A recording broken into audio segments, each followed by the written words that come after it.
Matang.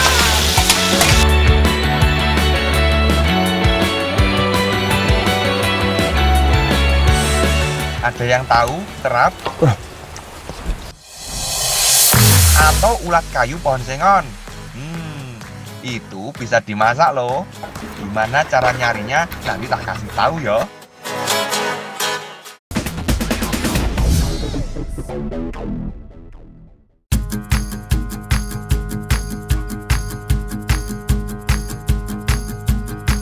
Halo dulur, piye kabare? Nah, sebelum saya memperkenalkan tradisi yang ada di Trenggalek, saya kenalin sama masakan unik yang ada dari zaman nenek moyang saya dulu ya. Bu, ini kita sekarang mau masak apa nih? Terap kuah kuning. Terap kuah kuning. Bu, ini saya bantuin. Bu, biar saya saja yang marut ya. Sementara saya marut, Bu Mariana menyiapkan bumbunya. Semangat ya Bu, ngulek bumbunya. Marutnya lebih dipercepat biar masakan lebih cepat mateng. Kan boleh minta tolong ini direbusin dulu ya. Oh, oke. Biar saya yang marut kuahnya. Oh, gitu. Nih. Bukan hanya terapnya aja nih yang jadi isian kuah kuningnya. Ternyata ada sayurannya juga. Daun singkong. Pakai garam, Mas. Ya. Pakai garam. Oh, ini dikasih garam? Iya, ini garamnya. Biar apa, Bu, dikasih garam? Biar cepat Oh, lemas. berarti Iya. bisa 10 menit matang? Iya. Selain mempercepat proses pematangan, garam juga memberi rasa gurih pada daun singkong. Semua. Oh, ini dulur. Jadi, si terap ini kita istilahnya digongso dulu tanpa minyak. Terap atau ulat kayu sengon merupakan makanan pada masa-masa penjajahan. Di masa itu, makanan sangat sulit didapat. Masyarakat Trenggalek, khususnya daerah Dongko, menjadikan terap sebagai salah satu menu alternatif makanan untuk mengisi perut. Tuh, aroma udah keluar nih. Bu, habis ini terus diapain nih, Bu? Ini bumbunya digongso. Oh, digongso dulu? Ya. Akhirnya mulai masak nih lor. Wah, asik. Saya panaskan minyak dalam wajan dulu ya. Lalu masukkan bumbu yang sudah dihaluskan. Setelah bumbu harum, masukkan bahan utamanya nih, terap. Mantap. Masak lagi Mantap, hingga mantap, bumbu mantap. menyerap dan terap matang. Setelah itu, masukkan santan. Wih, enak nih sepertinya. Dan akhirnya si terang pun dengan gembira berenang di santan yang gurih. Mantap. Terakhir, masukkan lor daun singkongnya yang tadi sudah direbus. Wah, ini benar-benar masakan yang lengkap banget. Ada proteinnya, ada seratnya. Jangan lupa juga nih tambahkan daun salam, cabai merah, dan juga garam. Wih, sudah dipastikan rasanya enak lor. Tinggal tunggu bumbu benar-benar menyerap dan masakan matang saja nih lor. Jangan bilang-bilang ya lor, saya mau nyicip duluan.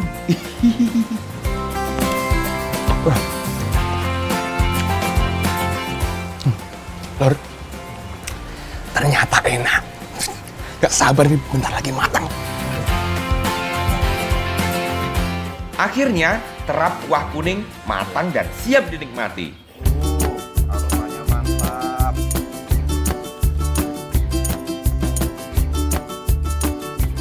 Oke dulur, ini dia saat yang dinantikan. Kita mau makan ini. Terap kuah kuning. Dari warnanya udah menarik. Monggo Bu, makan yang banyak. Pas banget pakai nasi tiwul, nasi kesukaan warga Trenggalek.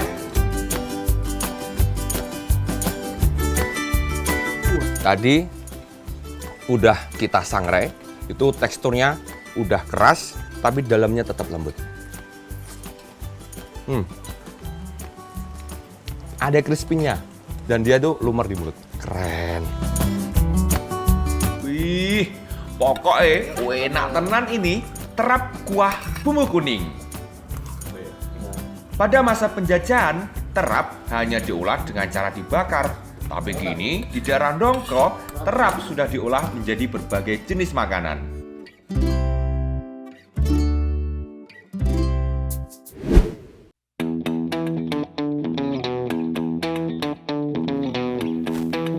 Oh iya Lur, kan kita belum kenalan yo. Nama saya Septa, asal Trenggalek.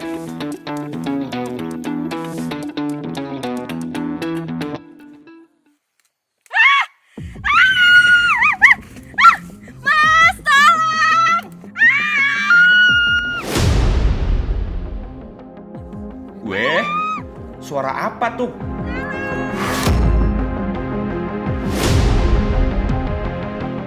Kok kayak ada suara wanita teriak?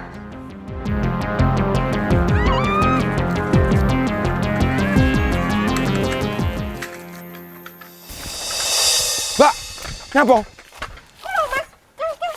Ana ularnya kan lo. Oh, ini. Oh, lah iki to. Kok ngendi ya?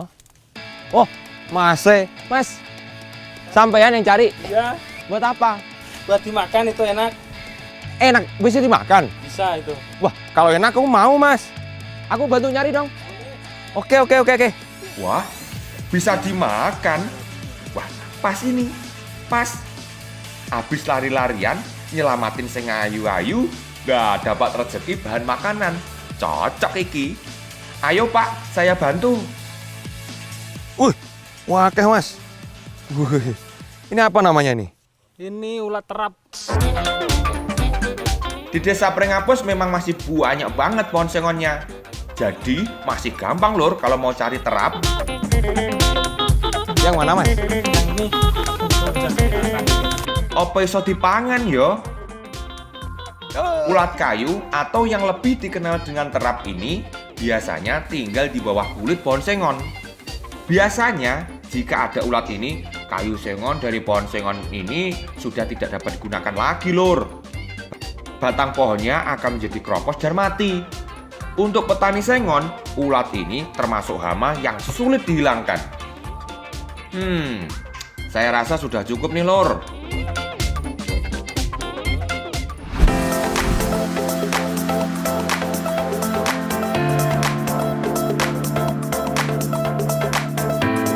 Wah, ternyata terapnya dikeluarkan isinya toh. Oke Bu, saya kerjakan. Sementara saya membersihkan terap, Ibu menghaluskan bumbu botoknya yang terdiri dari bawang merah, bawang putih, dan teman-temannya. Ini sekarang mau diapain nih? Cuci dulu baru digoreng setengah matang. Oh, dicuci. Oke Bu, saya akan cuci bersih biar nanti makannya lebih nikmat. Palsu kan itu? Lur, emang ada lagi olahan dari ulet pohon sengon? Kayak apa ya? Rasanya enak nggak? Mau tahu? Ikutin saya terus ya Lur.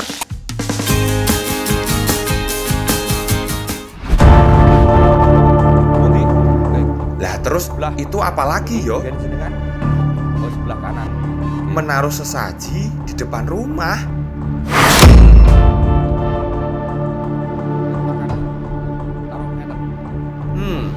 Kira-kira mau apa yo Lur? Cek toh Lur, penasaran toh? Makane tetap dijejak anak negeri yo.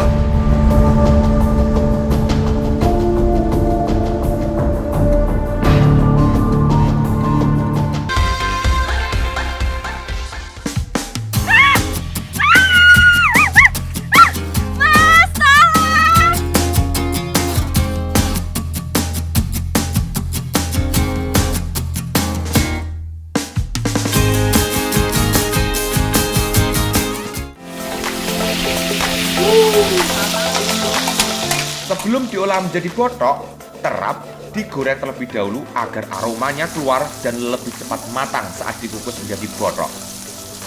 Wih, belum dikasih bumbu saja, harumnya terap yang digoreng suka membuat selera makan bertambah. Makin gak sabar Lur. Oke Bu, terap goreng setengah matangnya sudah siap.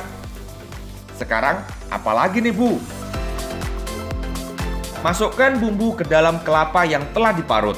Lalu daun kemangi agar botok semakin seger rasanya. Tidak lupa juga tambahkan irisan tahu dan juga terap yang telah digoreng. Aduk terus lur hingga sampai rata.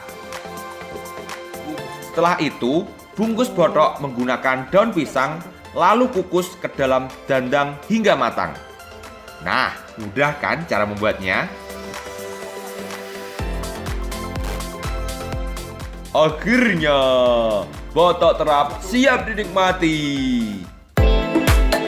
Nah, dulur, ini sudah matang kita masaknya. Sajiannya lihat. Menarik banget. Pasti rasanya lezat, enak pol. Ayo Bu, Mas, Mbak Yu, jangan malu-malu. Makan yang banyak yo. Wih, gak nyangka loh ternyata. Enak lur.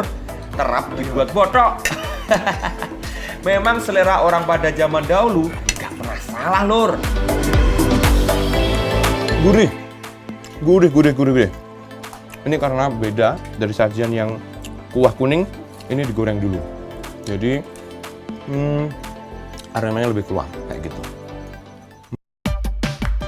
Walau hama, ulat sengon atau terap ternyata memiliki segudang manfaat loh. Nih, tak kasih tahu ya. Di antaranya dapat mengurangi gejala depresi, antioksidan, menjaga kulit agar tetap sehat, dan juga obat tidur. Wah, bisa pulas nih nanti malam tidurnya. Walau untuk sebagian orang menjadi petaka, tapi ciptaan Tuhan selalu ada manfaatnya dan mempunyai nilai positifnya.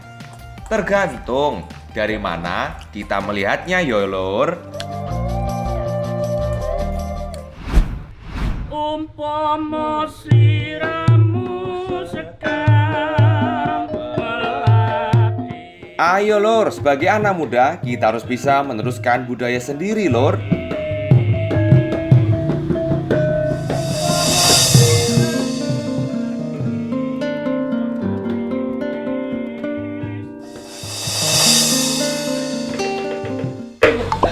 Sudah. Mbak, Mau kemana? Mau bantu masak. ikut bentar. Ya. Wah, masak. Enak.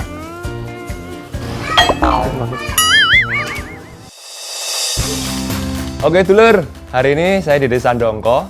Mau ada persiapan ini upacara adat. Namanya ngitung batu.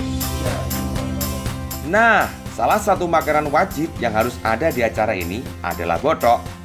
Isi botoknya sangat sederhana, hanya berisi ikan asin teri dan juga tempe yang menurut ibu sudah ada dari zaman nenek moyang. Oke, ini Bu, saya bisa bantu apa nih? Nih mau ngulek-ngulek boleh. Ulek-ulek boleh. Apa aja nih yang perlu diulek nih? Kalau cuma ulek gampang banget Bu. Cabai, bawang putih, bawang merah, dan garam akan halus dalam sekejap nih Bu. Selagi saya menghaluskan bumbu, ibu menyiapkan bahan campuran bodoknya. Nah, mbaknya memarut kelapa sebagai bahan utama pembuatan botok. Kita mau buat 7 bungkus nih lur. Menurut ibu, aturan jumlahnya harus ganjil. Ganti kerjaan lur. Nah, setelah siap semua bahannya, sekarang tinggal mencampurkan semua bahan ini plus bumbu yang telah dihaluskan. Walau sederhana, isian botok memiliki artian lolor. Isian botok yang terdiri dari kelapa dan tempe merupakan hasil dari bumi, sedangkan teri dari laut. Jadi yang dimakan semua dari bumi dan di laut harus terpacu menjadi satu untuk keperluan kehidupan manusia. Jadi dulur, ngitung batu itu ternyata upacara adat yang menghitung jumlah keluarga. Jadi nanti ada takir-takir itu disesuaikan sama jumlah keluarga di sini. Tapi yang ini untuk makan besarnya. Gitu. Cukup. Terakhir kelapanya nih lor, dicampurkan jadi satu.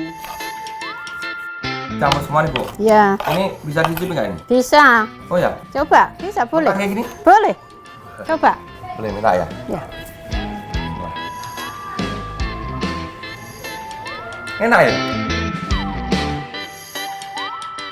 Wah, sebelum dimasak aja rasanya sudah enak lur. Gimana kalau sudah matang yo? Ayo Bu, segera dimasak. Iya. Nah, dulur, ini yang namanya botok ini. Dibungkus daun pisang. Oke, sudah terus. Ini udah selesai. Eh? Ini tolong dikukus di belakang. Oke, siap. Berangkat. Wih, sekarang tinggal nunggu matang saja lur. Sambil menunggu botok matang, saya penasaran nih, mbak-mbak yang cantik ini lagi buat apa yo? Mbah, ini kira ndamel nopo?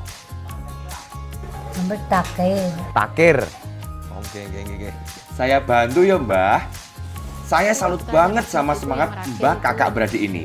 Walau sudah sepuh, tapi masih mau membantu dan terlibat dalam persiapan upacara ngitung batih. Nah, ini namanya janur dari daun kelapa muda. Ini mau nanti bikin tali sama Mbah Burjonggo. Nggih, Mbah Burjonggo. Wah, ternyata nggak sembarang orang nih yang bisa buat takir pelontrang. Kita tunggu mbahnya dulu aja yo. Nah, ini dia Mbah Burjonggo. Monggo. Nah, niki Mbah mau bikin takir pelontrang. Nggih. Oh, Wah, kalau memang sudah ahli yo, tanpa basa-basi, mbah langsung memainkan keahliannya. Menurut Mbah Pujonggo, takir pelontrang ada maknanya loh lur. Jadi ini ya, takir itu ada 4 tali dari masing-masing sisi.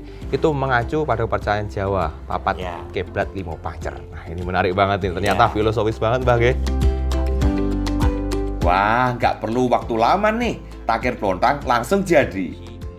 Jika diartikan, takir pelontrang mempunyai makna, takir adalah wadah, dan pelontrang bisa diartikan macam-macam. Jadi artinya wadah yang dapat diisi oleh berbagai macam-macam isian.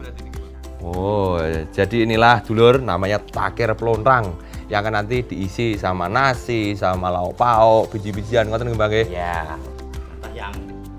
Setelah diberi isian, takir pelontrang ini akan digantung di depan rumah yang bertujuan untuk menolak bala. Bawahnya. Selain takir pelontrang, ada lagi nih lor yang mau dibuat sama Simbah. Namanya panjang wilang.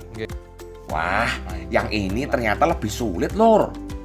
Tapi di tangan Simbah semua terlihat mudah yo. Lihat tuh, sambil ngobrol dengan mudahnya tangan beliau merakit panjang wilang tanpa kesulitan. Oh iya lor, nggak semua orang bisa bikin panjang wilang loh. Nah, sudah jadi dulur. Ini dia namanya panjang wilang. Wah, menarik banget. Kayak keranjang, bener-bener keranjang ini. Jadi nanti di dalamnya ada buat dikasih cok bakal. Ini nanti bakal dikasih di sebelah kiri gapura dan yang takir pelontrang akan ditaruh sebelah kanan. Berdampingan. Keren banget. Akhirnya tinggal dijadikan satu dengan makanan lainnya untuk acara ngitung batih. Ada juga nih ingkong ayam yang biasanya dijadikan satu dengan nasi, yang biasa disebut sego suci ulam sari atau sego rasul. Ini bermakna bahwa kita memberikan penghormatan kepada Nabi Muhammad agar acara ini diberi syafaat. Dan pada waktu membuat acara yang sakral diberi kelancaran lor. Sudah jadi semua nih lor, tinggal ditata dan disiapkan untuk proses acara ngitung batih. Pak, ini. Oh iya, satu lagi lor, dan wajib ada isian dari panjang wilang. Nah, dulur, ini tadi yang dinamakan cok bakal. Ini yang bakal nanti dimasukkan ke panjang wilangnya. Ini salah satu syarat yang nggak boleh terlupakan kalau kita menggelar ngitung batih. Isian dari panjang wilang ini ada bumbu masak, bawang merah, bawang putih, keluak, kemiri. Selain itu juga ada bunga kenanga, tembakau, badek atau calon gula, telur ayam, dan gantal yang dibuat dari daun sirih. Isian terdiri dari 21 macam bahan. Wah, banyak ya lur. Nah, sekarang sudah benar-benar lengkap nih lur bahan untuk proses upacara ngitung batih. Setelah semua berkumpul dan persiapan selesai, maka acara ngitung batih pun dimulai. Arti dari ngitung batih ialah menghitung anggota keluarga. Upacara adat ini digelar sebagai representasi kepedulian terhadap anggota keluarga sekaligus doa agar terselamatkan dari mara bahaya. Biasanya upacara adat ini digelar rutin setiap awal bulan Suro dalam penanggalan Jawa atau bulan Muharram dalam penanggalan Hijriah. Walau dilakukan dalam skala keluarga saja, namun tidak mengurangi kesakralan dan kekusuhan acara ini, Lur. Salam warahmatullahi wabarakatuh. Wah, iki dulur sudah selesai. Alhamdulillah ya, doa-doanya ujub-ujubnya sudah selesai. Ini artinya kita segera makan. Sana gini, makan kita. Makan gini. Mari kita makan. Ayo, monggo. Nah, ini dia, Lur, yang saya tunggu-tunggu. Sudah nggak kuat nih perutnya. Nahan godaan harum masakannya dari tadi. Sebenarnya inti dari acara ini ialah silaturahmi anggota keluarga dan saling mendoakan keselamatan sesama anggota keluarga yang lain. Ada satu proses lagi nih, Lur, habis selesai makan. Ayo, ada yang tahu nggak? Oke, nah, dulur, ini sekarang kita mau masang depan gapura sebagai bentuk prosesi dari ngitung batih. Monggo, ah. Duan ke, Pak?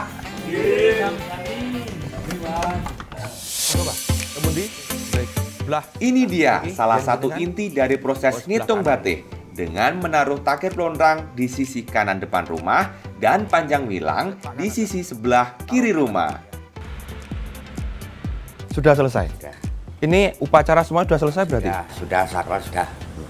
Itu untuk balak tulak. Nggih. Ini untuk pasien bumi yang di. Oh, nggih. Nah, dulur, ini udah selesai acara kita untuk ngitung batih, prosesi sampai ini.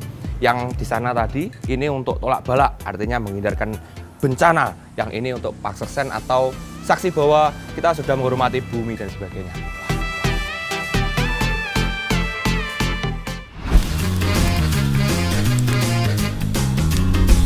Lur, di daerahmu masih banyak jangkrik nggak? Biasanya diapain? Kalau di daerahku, Lur, jadi lauk untuk makan lho, Lur.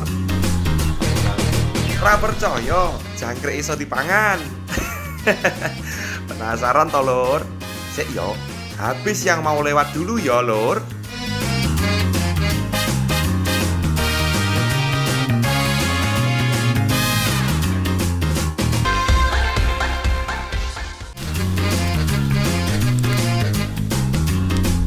Lur, penasaran toh aku mau masak apa?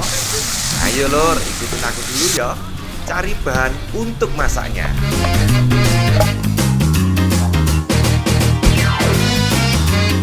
Wah, memang seger ya. Jalan-jalan di tengah sawah sambil menikmati hijaunya alam sekitar. Memang juara deh tanah kelahiran saya ini.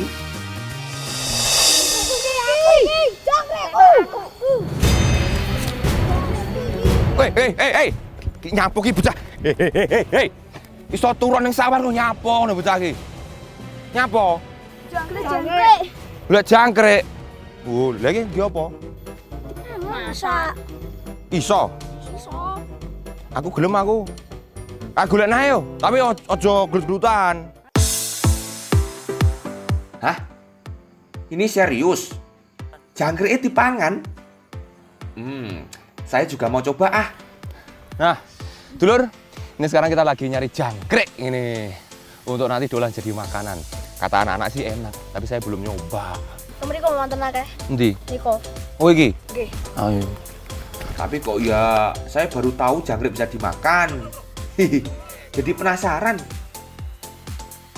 Wah, wis akeh iki. Ayo mulai yo. Ki ganen.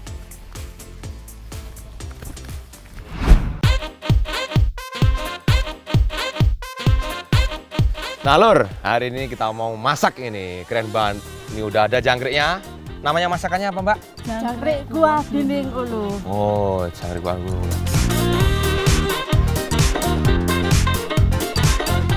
Wah, ini lagi ngapain Mbak? Tiwul. Oh, ini bahan tiwul. Oh, jadi Lur, ini ternyata bahan tiwul. Ini mau diintil itu diapain Mbak? Dibikin bulat. Ini apa sih Mbak sebetulnya?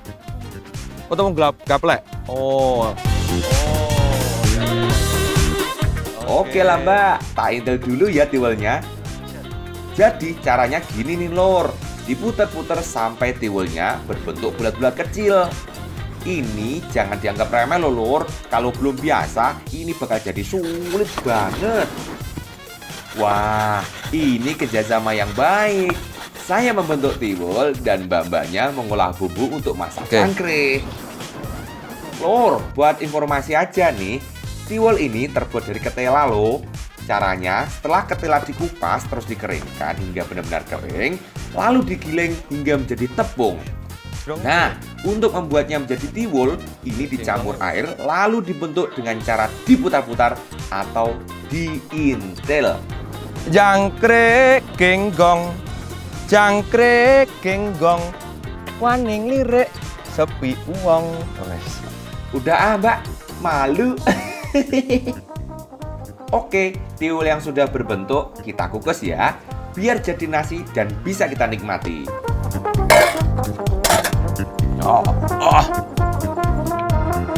Tiwulnya dibiarkan dulu nih Lur, biar benar-benar menggumpal seperti nasi. Saya bantu potong belimbingnya yo Mbak. Penasaran juga nih rasa belimbing yang jadi langganan buat masak ini. Wah, enak Mbak, woi. Lah, Mbak mau? Aku suapin mau. Woi, enak. Wah. Ini bawa ke sana ya. Oke. Sudah matang nih Mbak, saya angkat dulu ya.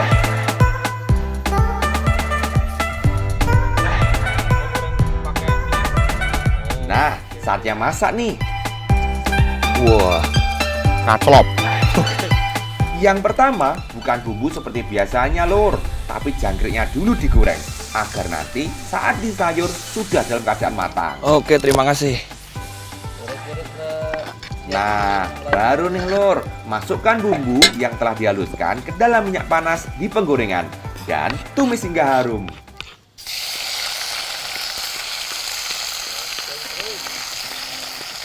Wah, mantap. Ah, harumnya Lur, luar biasa. Oh, mantap.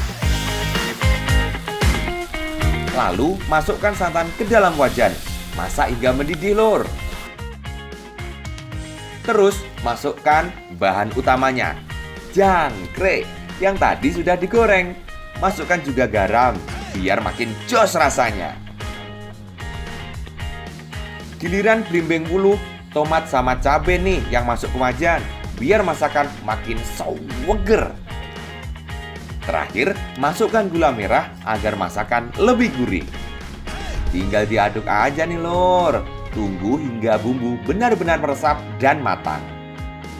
Wih, harum masakannya benar-benar menggugah selera Lur. Bikin lu lapar pol ini. Akhirnya, jangkrik kuah asam siap dihidangkan. Dan tiwulnya juga sudah siap nih, jadi pas banget.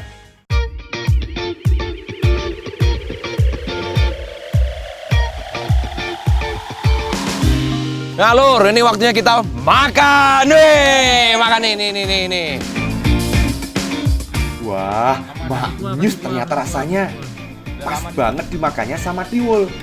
Dan ternyata jangkrik memang sudah dikonsumsi dari dulu Lur. Hanya digoreng saja, tapi sekarang sudah banyak makanan yang berbahan jangkrik. Rasa dan teksturnya hampir sama dengan kerang Lur. Dan karena dimasak dengan belimbing wuluh, jadinya lebih seger. Jangkrik juga kaya akan protein loh Lur. Jadi pas banget nih buat anak-anak kayak gini. Dapat menambah kecerdasan anak. Ayo, yang lahap makannya. Ternyata apapun yang ada di sekitar kita ternyata mempunyai banyak manfaat. Hanya tinggal gimana kita dapat mengolahnya saja.